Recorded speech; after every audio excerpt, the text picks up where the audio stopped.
Mesdames, Messieurs, bonjour à toutes et à tous, bienvenue au journal. Célébration du 3 janvier 1966 qui nous rappelle un événement historique, le soulèvement populaire qui avait renversé le pouvoir de Maurice Yamégo. Dans cette édition, le rappel des faits, le témoignage de Claver Yamégo, l'un des fils du premier président. Célébration aujourd'hui du 51e anniversaire du soulèvement populaire du 3 janvier 1966.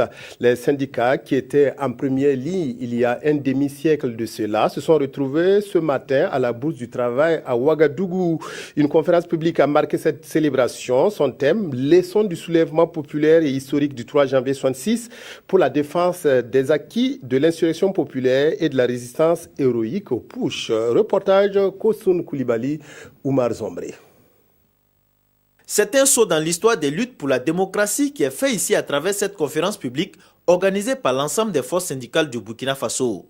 Au cours de cette conférence commémorant le 3 janvier, jour de la première insurrection populaire des Voltaïques, aujourd'hui burkinabé, un rapprochement a été fait entre les soulèvements populaires de janvier 1966, d'octobre 2014 et la résistance contre le putsch du général Gilbert Diendéré en septembre 2015. Ces événements historiques ont été des preuves de la maturité de notre peuple, de son refus de l'arbitraire comme le 3 janvier 1966, de son rejet du putschisme, de son attachement aux valeurs démocratiques. Ces faits majeurs historiques ont permis au peuple d'engranger de nombreux acquis.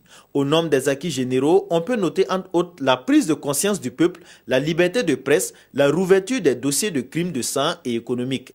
Les acquis spécifiques au mouvement syndical. Le maintien et le renforcement du cadre de l'unité d'action syndicale. Il y a l'élargissement des libertés démocratiques et syndicales par la création de syndicats dans certains secteurs d'activité qui n'en avaient jamais connu ou qui les avaient vus disparaître totalement. Il y a la satisfaction de certaines revendications historiques comme l'approbation de la loi 013 remplacée par la loi 081. Le conférencier Dominique Yamégo invite les hommes politiques actuels et futurs à toujours regarder dans le rétroviseur de l'histoire afin d'en tirer des leçons pour le bonheur des Burkinabés. Voilà, avec ce témoignage, nous refermons cette page 3 janvier 1966. Le haricot vert, qui a longtemps fait la fierté des maraîchers du BAM, rencontre des difficultés d'écoulement actuellement. Des centaines de tonnes sont périodiquement détruites, faute de débouchés commerciaux. Le millier d'acteurs qui font de la culture du haricot vert leur principale activité appelle l'État à la rescousse. Le témoignage à Kongoussi est signé Moussa Ouedraogo, Zoubaviel, David Dabiré. La filière haricots verts, fleuron de l'économie locale dans le BAM, traverse des moments difficiles. Les acteurs évoquent la faiblesse de la consommation locale et surtout le manque de débouchés tant au niveau national qu'international pour l'écoulement de leur production. Conséquence, les prix vacillent au gré des acheteurs. Ce sont des femmes qui viennent de Ouagadougou, dans les différents yards de Ouagadougou, et qui viennent pour acheter l'haricot vert. Et ça fait que le prix pour le maintenir sera très difficile. Notre problème, c'est le problème d'écoulement. Même si quelqu'un t'aide de travailler et que tu travailles, si tu n'as pas pu écouler, c'est un peu difficile. C'est compliqué parce que les revenus là, par exemple, on va voir ça comme ça, mais si on va évaluer, vraiment, c'est faible. Parce que souvent, il n'y a pas de marché. Et on n'a pas un prix fixe. Tantôt ça monte, tantôt ça descend. On vend les kilos souvent à 500, à 300, souvent à 100 francs, même à 50 francs, on y a vendu les kilos. Difficile de chiffrer les pertes dans ce secteur, faute de statistiques. Mais selon les maraîchers, des centaines de tonnes de légumes sont détruits chaque saison par manque de preneurs. Et c'est la survie de plus d'un millier d'acteurs qui serait en jeu. Dans la zone de Kongoussi, je crois que presque tout le monde, tous les maraîchers d'ailleurs, vivent peut-être de produits de l'haricot vert. Quand on travaille, il faut préparer de l'avenir. Mais nous qui sommes sur le terrain ici, là, et on peut avoir des petites besoins, mais on ne peut pas préparer de l'avenir dans ça. Des difficultés qui, selon ces maraîchers, commencent avec la fermeture en 2010 de la Sokobam, la société et coopérative maraîchère du BAM. Une structure qui, pendant des décennies, a organisé ce secteur en maintenant une stabilité des prix au kilogramme. Les produits étaient alors exportés vers la France et l'Italie. Aujourd'hui, la filière peine à retrouver ses marques. Et pour relancer ce secteur, Certaines pistes sont déjà en exploration. Il appartient à eux de s'organiser en producteurs, en commerçants pour chercher le marché. Alors, et depuis que le BAM n'a jamais eu raison d'une journée promotionnelle à l'interne ici. Tout ça, ce sont des perspectives qui s'offrent à eux. Donc ils le font, le produit sera plus visible. C'est vrai, ça a été visible avec les exportations qui aujourd'hui ont trouvé des problèmes et qui fait que ce côté-là est un peu laissé aux oubliettes. Alors déjà à partir de là-bas, les anciens partenaires qui sont réticents aujourd'hui, quand on va voir que le produit est plus prisé, il n'y a pas de problème. Le haricot vert symbolise le concept produisons et consommons burkinabé lancé sous la Révolution. Et selon ces maraîchers, l'État doit s'investir davantage pour sa dynamisation.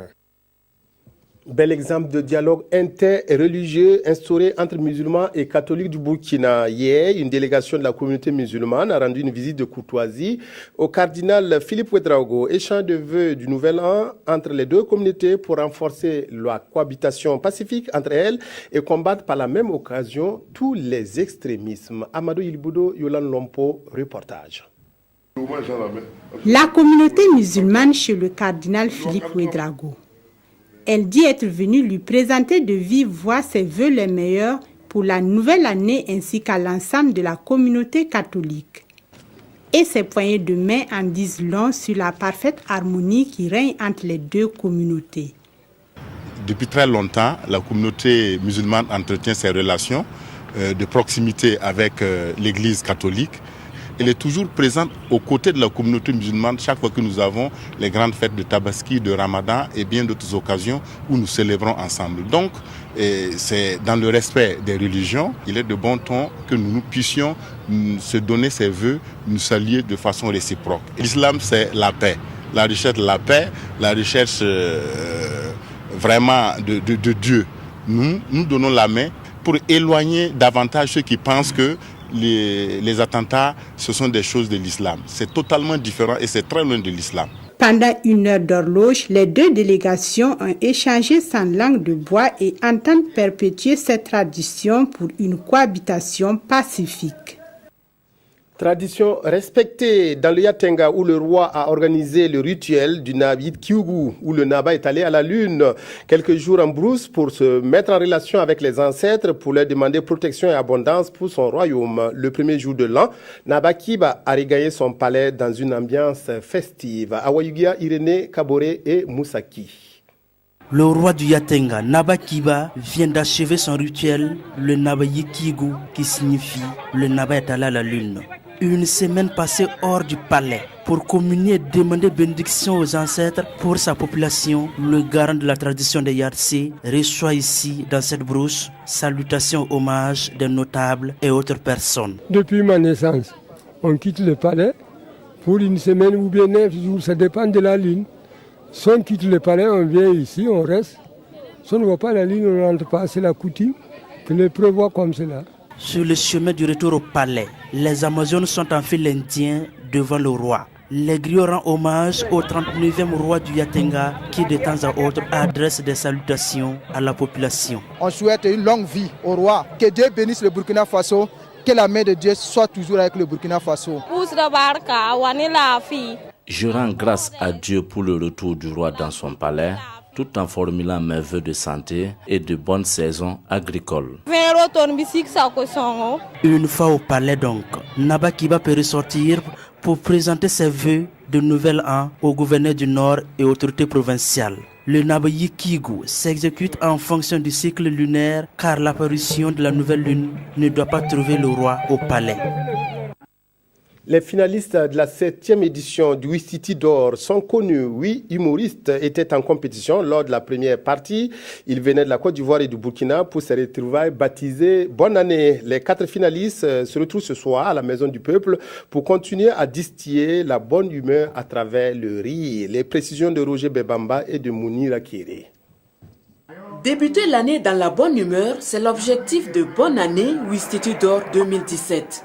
Un spectacle humoristique qui est à sa 7e édition et qui vise à égayer le public burkinabé, mais pas seulement. C'est le lieu de découvrir de nouveaux talents. Dieu ne m'a pas donné de pied, moi-même je n'en voulais même pas. Très chers compatriotes, de la République du Bénin ne sera comme avant. Désormais, nous avons 46 provinces. Et le 46e province, tout le monde connaît là-bas. Rentre avec bonheur dans bonne année. Je suis mort comme ça. Le président dit, tu vas te donner la note. Il fait ça. Voilà un monsieur dans mon quartier comme ça, c'est la femme, il cherche. Son pote qui travaille chez lui là, c'est ça, il cherche.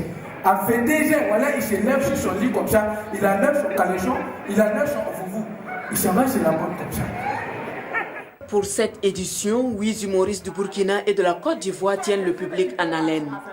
Une initiative de Salif Sanfou qui entend vendre le talent des artistes humoristiques burkinabés et d'ailleurs. Nous allons travailler autour de la RSE et faire en sorte que des sociétés puissent soutenir les privés comme le ministère de la Culture afin qu'ensemble nous puissions développer les industries culturelles dans notre pays. Ce spectacle constitue la première partie de la 7e édition du Ouistitut d'Or, une scène qui a vu la nomination de Petit Sergent et de Gombo.com pour la deuxième partie prévue pour ce 3 janvier 2017. C'est tout pour le journal de la mi-journée sur la RTB. Merci de l'avoir suivi. Excellent après-midi à vous.